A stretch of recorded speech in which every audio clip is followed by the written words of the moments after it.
ਤੂੰ ਵੇ ਲੰਮੇ ਵਾਲਾ ਲਿਆ ਮੈਂ ਜਦੋਂ ਤੁਸੀਂ ਆਏ ਹੋ ਨਾ ਤੁਹਾਡੇ ਅੱਗੇ ਕੀ ਆਇਆ ਮੈਂ ਇਹ ਉਹਦਾ ਮਹਿਮਾਨ ਹੈ। ਇਹ ਵਿੰਡੋ ਦਾ ਸ਼ੀਸ਼ਾ ਪਵਾਉਣਾ ਜਾਂ ਮੈਂ ਤੇ ਕੰਧ ਕਰਾ ਦਿਆਂ ਏਡਾ ਘਟੀਆ ਘਰ ਹਰ ਪਾਸੋਂ ਠੰਡੀ ਵਾਹਣ ਡਈ ਲੱਗਦਾ ਸੜਕ 'ਚ ਬੈਠੇ ਆ ਫਿਰ ਕਹਿੰਦੇ ਬੂਟਾ ਗਾਲਾਂ ਕੱਢਦਾ ਅੱਛਾ ਇਹ ਉਹਦਾ ਮਹਿਮਾਨ ਹੈ।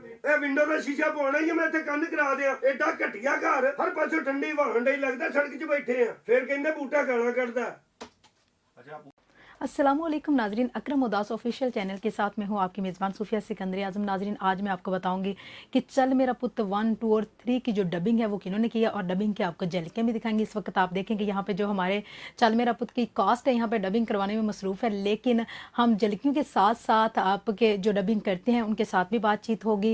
और आपको पता है कि जब कोई फ़िल्म रिलीज़ होती है तो उसके पीछे पस्से पर्दा भी बहुत से लोग होते हैं जिनका नाम होता है। और अगर हम बात करें डबिंग की तो ये भी one of the important part होते हैं किसी भी मूवी का। तो ये वो लोग होते हैं जो फिल्म बनने से पहले ही फिल्म तकरीबन देख चुके होते हैं फ्री में।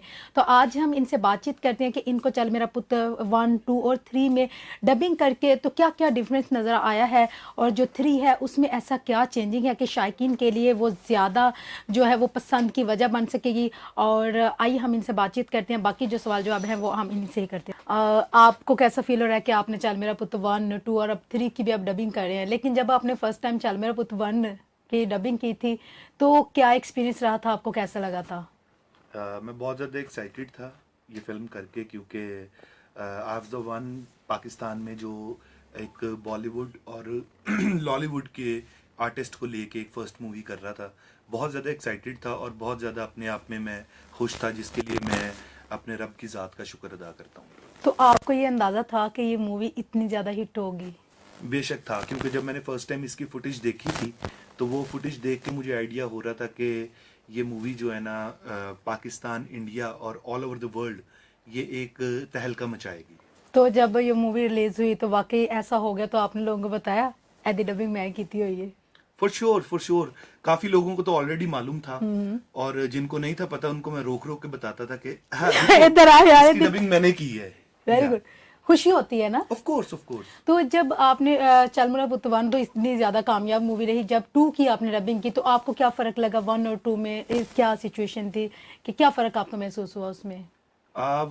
वन जो बेसिकली अगर मैं बताऊं तो 1 जो थी वो एक इंट्रोडक्टरी मूवी थी, लेकिन जब 2 आई तो उसमें हर चीज चाहे वो इंडियन आर्टिस्ट है, चाहे वो पाकिस्तानी आर्टिस्ट है, चाहे वो इंडियन सिनेमेटोग्राफी है, चाहे वो पाकिस्तानी सिनेमेटोग्राफी है, सब कुछ बहुत ज्यादा इम्प्रूव था। वो हर चीज जो है वो और एक अच्छे लेवल पे जा चुकी हुई थी। क्योंकि आप तो वो मूवी देख चुके हैं, देखने में और सुनने में। जब आपने वो मूवी सुनी, एक क्या होता है, एक हमें तो ये एक्सपीरियंस है ही नहीं है ना, आपका ज़्यादा एक्सपीरियंस है, क्या नशा होता है एक मूवी हम जब देखते हैं उसमें या डबिंग के दौरान जब हम सुनते हैं उसमें? ट्रूली अगर मैं बताऊं ना तो मैं ये फिल्म देख के इतना जिसको कहते हैं ना कि वो सॉर्ट ऑफ जिसको क्या कहते हैं कि मैं अगर 10 दफा एक सीन देख लेता हूँ ना तो जब मे भी कभी अगर मैं फाइनली वो सीन देखूं ना तो शायद मेरी वो एक्साइटमेंट नहीं होगी जो पब्लिक की होगी। लेकिन मैं एक चीज ये कहूंगा कि पब्लिक एक्साइटमेंट इसमें जो है ना एक्सट्रीम ज्यादा होती है, क्योंकि इसके अंदर जो पंचेज हैं, जो पाकिस्तानी और इंडियन आर्टिस्ट का एक मेलजोल उन्होंने बनाया है वो बहुत ही जबरदस्त है। तो अब आप चल मेरा पुत्र है उसकी डबिंग करें, बहुत जल्द ये भी आ रही है, तो क्या कहेंगे? चल मेरा पुत्र अगर 3 के बारे में मैं बात करूं ना तो ये इतनी को आउट क्लास है कि मैं इसके बारे में not a single scene reveal करना चाहूंगा, क्योंकि ये मैं चाहता हूं कि लोग पहले 2 देखें, उसके बाद जब ये 3 की तरफ आए ना तो इनकी सोच, इनका मेयार और इनका देखने का प्रोस्पेक्टिव जो है ना वो टोटली चेंज हो जाएगा। क्योंकि चल मेरा 3 में इन्होंने कुछ नए चेहरे इंट्रोड्यूस करवाए हैं जो कि हमारे पाकिस्तानी आर्टिस्ट हैं, इसमें कुछ इंडियन आर्टिस्ट भी हैं, इसमें हमारे स्टेज आर्टिस्ट जो हैं वो जो इन्होंने रिवील करवाए हैं वो बहुत ही ज़बरदस्त हैं और पर्सनली मैं उनको लाइक करता हूँ, मैं उनको फॉलो करता हूँ। तो दैट विल बी अमेजिंग, बहुत ज़बरदस्त। Very good. अगर हम बात करें तो ये जो डबिंग होती है मुझे लगता है कि बहुत ज़्यादा आसान है या बहुत ज़्यादा मुश्किल है? एक्सट्रीमली आसान है, लेकिन जब अगर कोई सीन फंस जाए ना तो बिलीव मी कि इतना मुश्किल हो जाता है कि दिल करता है कि अभी क्विट कर दें और अभी कुछ ना और करें।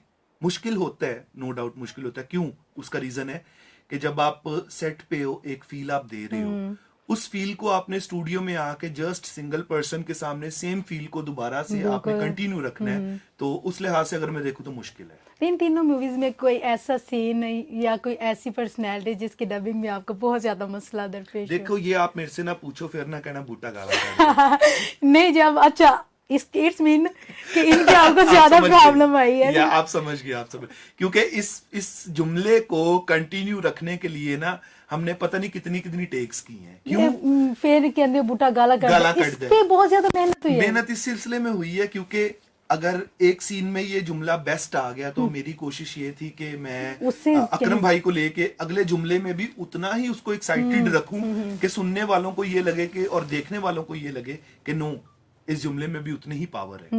उससे भी कहीं ज्यादा Of course, होती है। यही कोशिश होती है। तो आपकी डबिंग में ये जो होता है पिच का वर्ड यूज करते हैं, मुझे नहीं पता इसका क्या मतलब है, क्या ये थीम होती है इसका? आपको पिच का वर्ड बताया किसने है? हाँ, वो अक्सर ऑडियो की बात हो रही है ना, ऑडियो के कहते हैं इसमें टेम्पो रखना पड़ता है, पिच रखनी पड़ती है, इसलिए मैं ऑडियो को मुझे भी थोड़ा सा Anyhow, इसका मतलब ये है कि लाइक अगर सपोज मैं अभी एक बोल रहा हूँ कि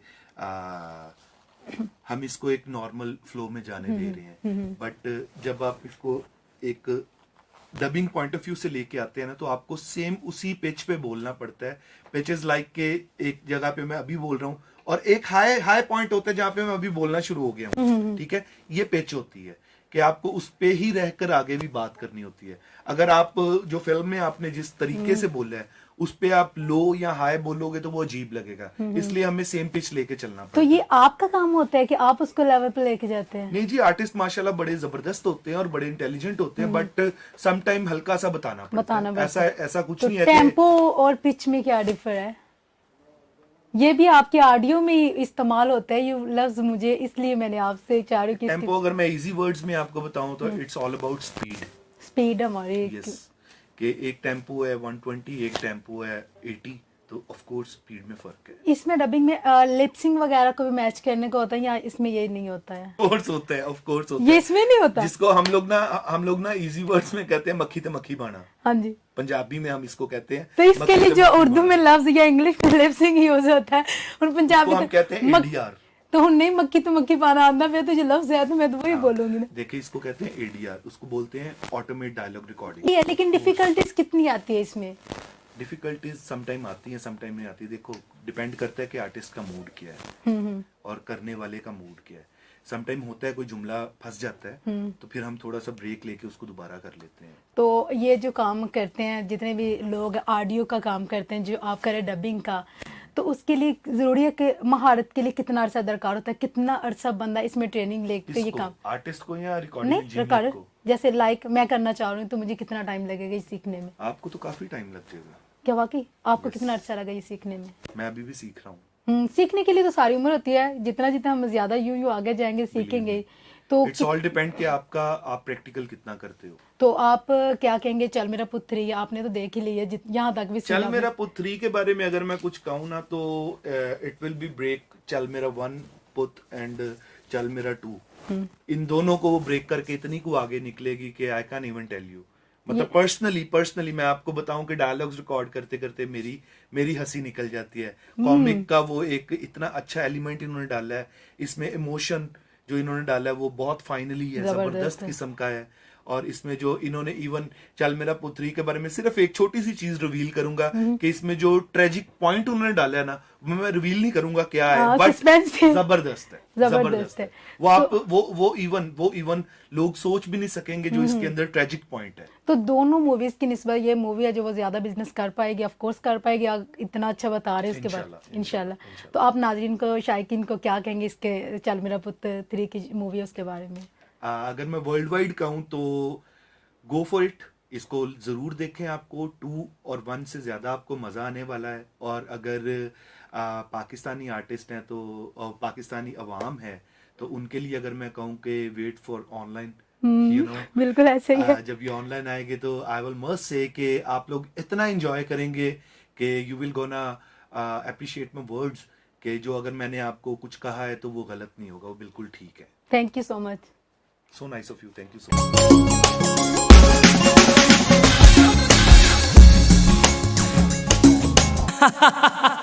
Welcome to Bhuta House. Welcome to Bhuta House. Welcome to Bhuta House. Welcome to